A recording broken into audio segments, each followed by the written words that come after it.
How does our sun form? कभी सोचा है जो सूर्य हमें दिन में प्रकाश के साथ ऐसे बहुत सारे विटामिन मिनरल्स देता है, उसका जन्म कैसे हुआ था?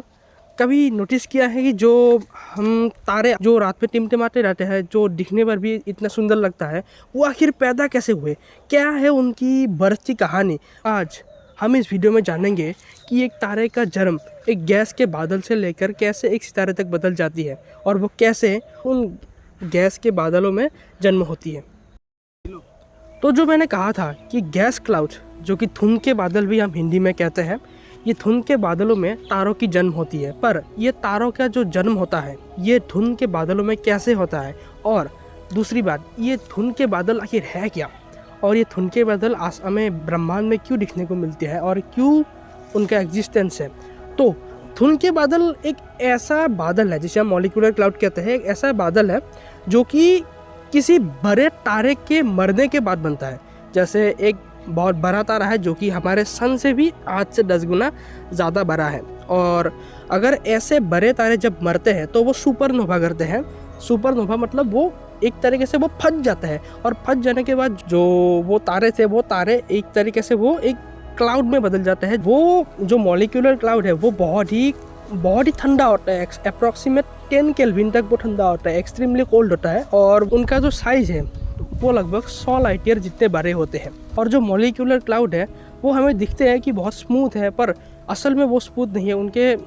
उनके अंदर बहुत सारे डर्ट के पार्टिकल या फिर बहुत सारी मेटल्स के पार्टिकल, जैसे सिलिकॉन हो गया, कार्बन हो गया, ऐसे हाइड्रोजन हो गया, ऐसे बहुत सारे उनमें पाए जाते हैं। तो वहाँ पर भी ग्रेविटी होती है। ऐसा नहीं कि वहाँ पर ग्रेविटी नहीं होती, वहाँ पर भी ग्रेविटी होती है, पर बहुत कम अमाउंट में होती है, क्योंकि पहली बार वो एक स्टार से लेकर एक बहुत बड़ा एक क्लाउड में बदल चुका है, जो कि 100 लाइट ईयर है। इमेजिन करो 100 लाइट ईयर, जो कि कितना बड़ा एक डिस्टेंस है। तो 100 लाइट ईयर जितना दूर, वो 100 लाइट ईयर जितना बड़ा हो जाता है। जो मॉलिक्यूलर क्लाउड होता है उसके आसपास अगर कोई बड़ा तारा है, अगर कोई बड़ा मैसिव स्टार है, तो अगर वो भी कभी कभार अगर सुपरनोवा कर देता है तो उसके सुपरनोवा के शॉक के कारण उस मॉलिक्यूलर क्लाउड में डिस्टर्बेंस क्रिएट हो जाता है, और कभी कभार 2 मॉलिक्यूलर क्लाउड के टकराने पर भी ये डिस्टर्बेंस क्रिएट होता है। तो डिस्टर्बेंस से क्या होता है कि जो मॉलिक्यूलर क्लाउड पहले था वो मॉलिक्यूलर क्लाउड अब नहीं रहता, क्योंकि वहाँ पर कुछ ऐसे रीजन क्रिएट हो जाते हैं जिसके कारण किसी रीजन पर कम डेंसिटी होगी, वो रीजन ठंडा भी होगा और वहाँ पर प्रेशर भी कम होगा, और दूसरी तरफ किसी रीजन में हाई डेंसिटी होगा, और उस हाई डेंसिटी के दौरान वहाँ पर हाई ग्रेविटेशनल फोर्स क्रिएट होगी, और वो रीजन अपने आसपास के रीजनों को वो समेटना शुरू कर देगा, और इसे ही तो हम रनअवे इफेक्ट कहते हैं। डिफरेंट रीजनों में डिफरेंट डेंसिटी के और डिफरेंट टेम्परेचर के कारण वहाँ पर जो मॉलिक्यूलर क्लाउड है वो डिवाइड होने लगता है बहुत सारे पार्ट्स में। एक तरीके से कह सकते हो कि उनमें फ्रेगमेंटेशन हो रहे हैं। वो बहुत बड़ा एक मॉलिक्यूलर क्लाउड डिवाइड हो रहा है कुछ पार्ट्स में, जो कि हालांकि उससे तो छोटे हैं, पर इतने भी छोटे नहीं है कि वो एक तारे को फॉर्म नहीं कर पाते। हाँ, वो एक आसानी से वो एक स्टार को फॉर्म कर सकते हैं, और यही तो मॉलिक्यूलर क्लाउड की खास बात है। जब जो फ्रेगमेंटेशन होता है, जब मॉलिक्यूलर क्लाउड बहुत सारे फ्रेगमेंट्स में टूट जाते हैं, तो उन फ्रेगमेंट को हम डेंस कोर कहते हैं। और ये जो डेंस कोर है, इनके अंदर ग्रेविटी बहुत ज़्यादा होती है, क्योंकि वहाँ पर डेंसिटी ज़्यादा है, और हाई ग्रेविटी के कारण जो ये जो डेंस कोर है, इनके अंदर एक कह सकते हो कि एक गैस जमा हो रही है। उस डेंस कोर के मिडिल पार्ट में एक तरीके से गैसें जमा हो रही है हाई ग्रेविटी के कारण, और गैस जमा होने के कारण जो टेम्परेचर है वो भी इंक्रीज़ करता है, जिसके कारण एक हॉट फायर बॉल बन जाता है उस डेंस कोर के कोर पर, और वही जो कोर है वही एक समय पर हमारे तारा बन जाती है, हमारी स्टार बन जाती है। पर प्योर तारे से लेकर हमारे इस डेंस कोर में बीच में थोड़ा सा और भी पार्ट है जिसे हम कहते हैं प्रोटोस्टार। ये एक प्रोटोस्टार एक तारे का स्टेज है जो कि दर्शाता है कि एक तारे का यंग एज को दर्शाता है। मतलब कह सकते हो कि एक एम्ब्रियो है, तारे का एक एम्ब्रियो, मतलब छोटा बच्चा। जैसे हम इंसान भी क्या होता है, हम इंसान भी पहले बच्चे थे, बच्चे से आज हम बड़े हो गए हैं ना कि नहीं। तो जो हमारा जो बच्चा वाला स्टेज था, उस बच्चे वाले स्टेज को हम बेबी कहते थे ह्यूमंस के मुताबिक। और अगर हम इस सेम कॉन्सेप्ट को अगर हम तारे तक ले जाए, एक तरीके से प्रोटोस्टार हम कहते हैं, मतलब एक छोटा सा तारा। जो अभी भी बहुत सारे टेम्परेचर गेन करता है, पर वो स्टिल भी बहुत छोटा है। और मेन बात जो एक तारे को बनाने में मदद करती है वो है न्यूक्लियर फ्यूज़न, जो एक प्रोटोस्टार में अभी भी नहीं हो रहा है। और उस न्यूक्लियर फ्यूज़न के ना होने के कारण एक प्रोटोस्टार अभी तक एक स्टार नहीं बन पाया है। लेकिन उस प्रोटोस्टार के अराउंड जो गैसेस है, जो डेंस कोर की जो गैसेस है, वो गैस हाई ग्रेविटी के कारण उस प्रोटोस्टार के अंदर जा रहे होते हैं। एक तरीके से कह सकते हो कि वो तारा जो है, वो तारा दिन ब दिन बढ़ता जा रहा है, उनमें ग्रोथ आ रही है। जैसे हम क्या करते हैं, हम अपने खाना खाते हैं जिससे हमें प्रोटीन मिलती है, विटामिन मिलती है। सेम तरीके से जो डेंस कोर है, वहाँ पर जो स्टार है, उनमें भी वो गैसें जो है वो एक तरीके से ग्रोथ न्यूट्रिशन भर रही है, जिसके कारण वो अभी धीरे धीरे वो बड़ा हो रही है। और ये जो प्रोटोस्टार है, ये प्रोटोस्टार मेनली हमारे खाली आइज से विजिबल नहीं होता, क्योंकि ये अभी भी एक इंफ्रारेड रीजन में है, जो कि हम कह सकते हैं कि वो बहुत ही कम टेम्परेचर में है। मतलब इतना भी कम टेम्परेचर नहीं कि वो एक इंसान को जलाना दे, वो एक इंसान को आराम से जला सकता है, पर उसका टेम्परेचर स्टिल बहुत कम है एक न्यूक्लियर फ्यूज़न के होने के कारण। क्योंकि न्यूक्लियर फ्यूज़न एक एकमात्र ऐसा चीज़ है जिसके कारण एक तारा आसमान में बचे रहता है। मतलब एक तरीके से कह सकते हो कि वो उसका हार्ट बीट है, जो अगर ख़त्म हो गया तो वो भी गायब हो जाती है। प्रोटोस्टार के अराउंड जो डिस्क हमें दिख रही है बहुत बड़े गैस का, जो डेंस कोर से बनी है, उसे हम एक्रीशन डिस्क कहते हैं। और जो एक्रीशन डिस्क है वो भी डेंस कोर का ही तो पार्ट है ना कि नहीं। और जो डेंस कोर है, डेंस कोर भी मॉलिक्यूलर क्लाउड से बना था।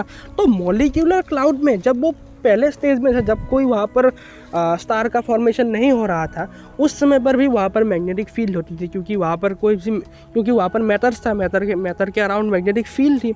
और उन मॉलिक्यूलर क्लाउड के पास रोटेशन था, जिसके कारण जो डेंस कोर फ्रेगमेंट्स में टूट गया है मॉलिक्यूलर क्लाउड से, उन डेंस कोरों में भी रोटेशन है, जिसके कारण जो ये एक्रीशन डिस्क है जो प्रोटोस्टार के अराउंड है, वो भी प्रोटोस्टार के अराउंड ऐसे घूमता रहता है। तो ये जो एक्रीशन डिस्क है और जो प्रोटोस्टार बीच में बना हुआ है, एक बेबी स्टार अगर हम कहें, तो उस स्टार के अराउंड भी एक मैग्नेटिक फील्ड है।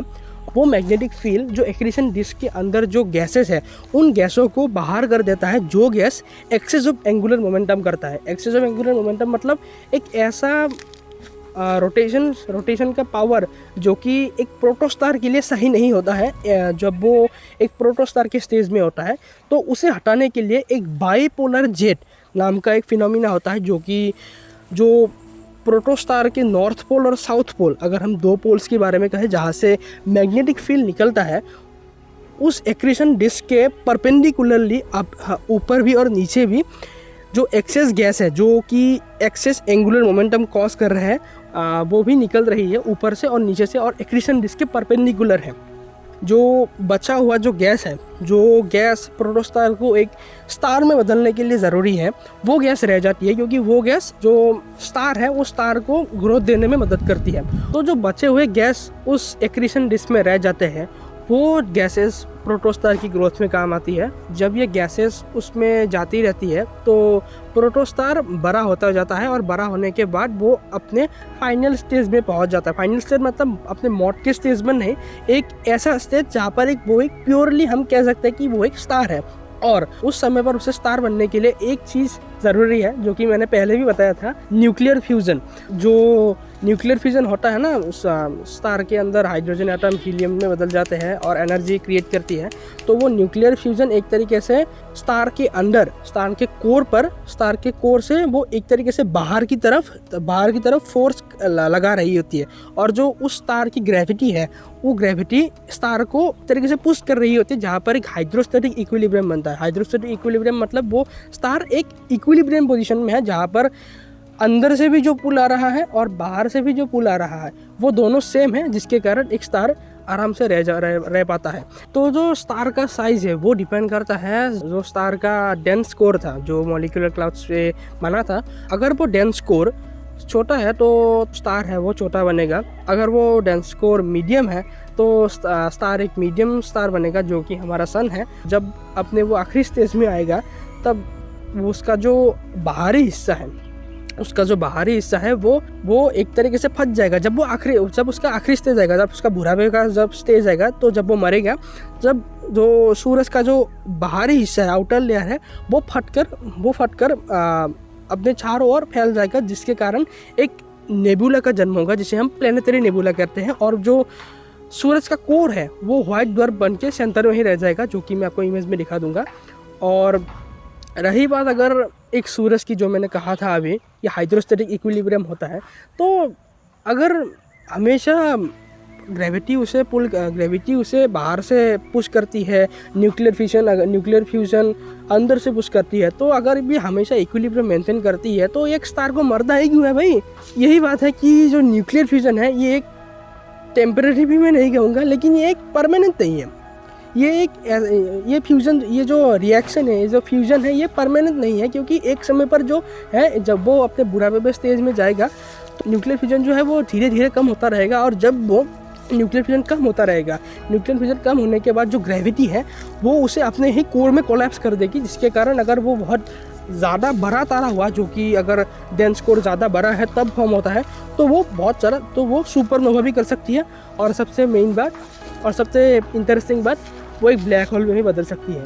तो अगर आपको इस वीडियो से कुछ भी नया सीखने को मिला कि कैसे हमारे तारे जो हमें रात में दिखते हैं टिमटिमाते हुए, जो कि बहुत अच्छे लगते हैं दिखने में, तो जो सन है जिसे हम हमेशा दिखते हैं, हमेशा हमें वो बहुत सारे मिनरल्स, विटामिन्स, प्रोटीन्स के साथ हमें रोशनी देती है, जो कि एक जीवन के लिए बहुत महत्वपूर्ण है, वो हमें प्रोवाइड करती है। तो यही थी सूरज की कहानी, यही थी हर तारे की कहानी, क्योंकि सूर्य भी तो एक तारा है, पर सूर्य हमारे अर्थ से बहुत पास है और हमारा एकमात्र क्लोजेस्ट तारा है।